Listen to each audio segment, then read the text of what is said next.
So I've been using Linux for about 5 months now, starting back in like May.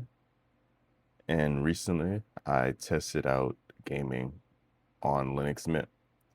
And I can only speak for Linux Mint because that's the only one that ended up working on my computer for some reason. I tried multiple, I think it has something to do with like verifying the game files. Like I would have to sit there and do that for each one. And I ended up just doing it for Mint and another one. And Mint was the only one that ended up working on my PC. And so I did that, used that for about a month, 2 months. Actually, let me go back.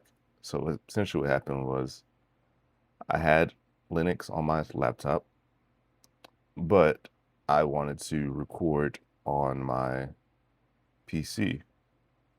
It's okay, let me just get Linux on my PC. What could go wrong?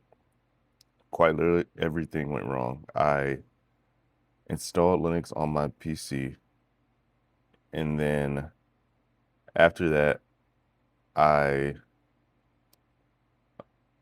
after I installed on my PC, I tried out gaming because I heard Mint was like pretty decent. I know it's not the best one by far, but I installed my drivers. I did all that.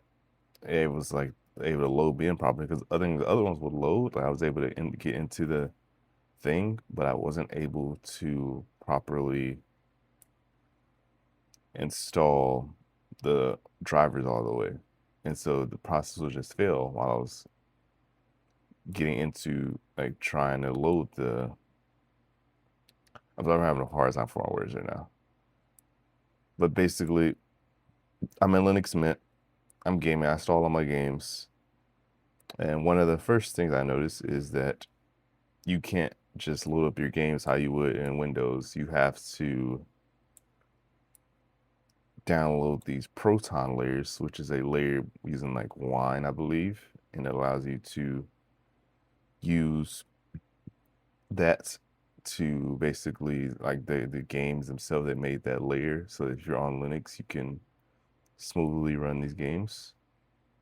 And for the most part, everything went well. But certain things like there's even sites, so like DB Proton, where it tells you like how compatible a game is and like what other failures I found. Like they changed like launch options in Steam, much different stuff, changing like entering like commands. Otherwise, like I said, is nowhere near as smooth as Windows, where all you have to do is install the game and launch it. Like very rarely you ever have to enter launch options or anything like that, unless it's like some option that will really like for personal customization. But yeah, recently, as in yesterday, I switched back to Windows, and oh my, it's so much better. Like I'm even recording on my laptop right now because I have to still install a lot of programs and like set up my Visual Studio Code because I can't use NeoVim. I mean, I guess I could. I could set up a WSL, which I probably will do, and so I can use NeoVim and Tmux on my computer, and I'll probably even make a tutorial on that. I've been talking about my videos that I'm making on my laptop about how you can do these things, and I've kind of showcased it a bit. But I want to make a full video of using WSL, but I might go back and forth, kind of set up a similar like look on my computer and go back and forth between both. I don't know. I've been happy with how my laptop videos turned out because I've upgraded my mic. I have customized this look how I want, and I got like the feel. I love using Hyperland and all that. So I don't know. It'll be hard to switch back from my laptop to my PC. But back to gaming. One of the biggest issues was the frame drops, and the reason that was so bad is because for some reason, like when I play Counter Strike, I'd be 128 frames, which isn't even my max. I can max get 180, but for some reason it never really reached that. So it'll go to like 120, 140 for a little bit, and then it'll just randomly drop to like 30. And it'll stay there, and then go back up and stay there. Obviously, you can imagine a game like CS:GO, where it's shooting, like reaction time and all that. You need to see what's happening on your screen, like accurately. It wasn't a good experience sometimes. Like some games I go like 25 and 10. Another game I would go like 12 and 20.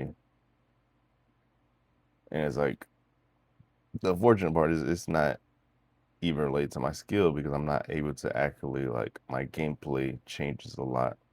It's like almost unplayable pretty much when you have like 30 FPS.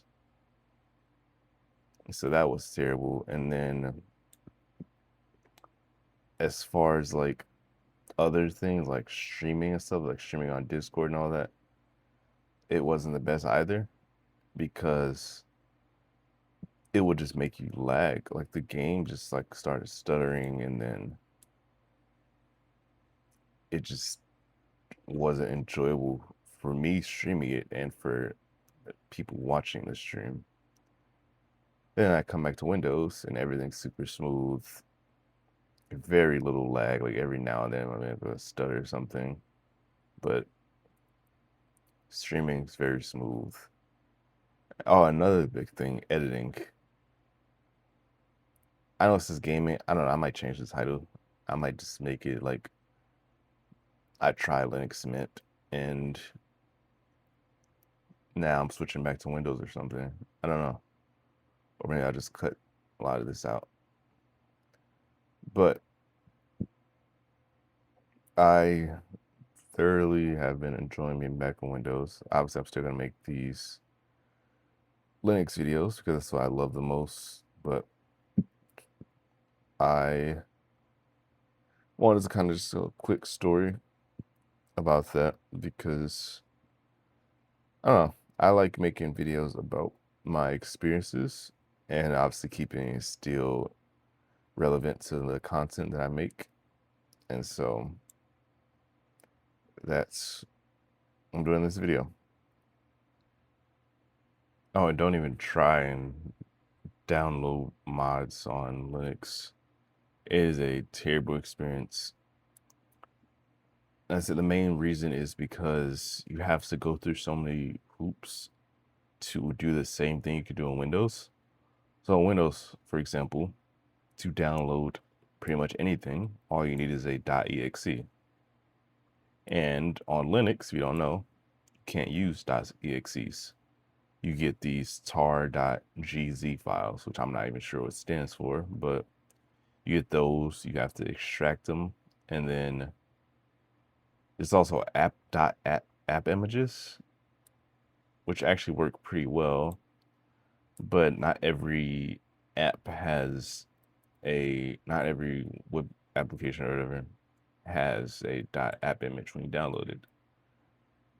And so, and there's even the case of where a lot of companies actually don't trust Linux because it's not as secure as Windows. Being open source, it is there can be more hackers and all that, and they can like try and bypass things, which is why companies like Riot, it's like you can't play like Valorant, League, or anything on Linux because they just don't want to have to deal with that. I mean, but every game besides like those big companies, you can, not even just big companies, just like the big companies that have anti-cheat. If it's just like a story game, it doesn't matter. That's the thing. Also, though, certain games also you need to have like the like EA app installed and all that. As for example, I tried installing Skate like when it came out about a week ago, and I couldn't get the EA app. There was a way to do it. I ended up doing it, and once I got installed, it still wouldn't let me run the app. Still ran into problems, and so I was not able to play Skate until 2 days ago. And so I was just sitting there like the one Squidward meme, just watching everyone play. But I finally got to try it, and I've been really enjoying it. But yeah, modding is terrible on Linux. Now it's on Windows is as simple as just like I can find a video, follow it, and have something modded in like 2 seconds. Or very quick is what I meant. But yeah, I've been really enjoying that, being able to like play modded games with friends and all that. But yeah, well, if you made it this far, one more thing. I want to say thank you guys for all the support, especially on my video I posted a while ago with I'll pop it up right now. That video just reached 7,000 views, which is actually insane. And it's still going up. And then I just hit 100 subscribers yesterday. So I'm very appreciative of that. And I'll continue to drop videos consistently because I want to provide the best content possible. And obviously, I would love the opportunity to do this full time. And I never know when it's going to happen. So the only thing I can do is just keep uploading and keep doing what's true to me, and the results will follow. If you enjoyed this video, make sure to like, comment, subscribe, and watch out for more content coming very soon.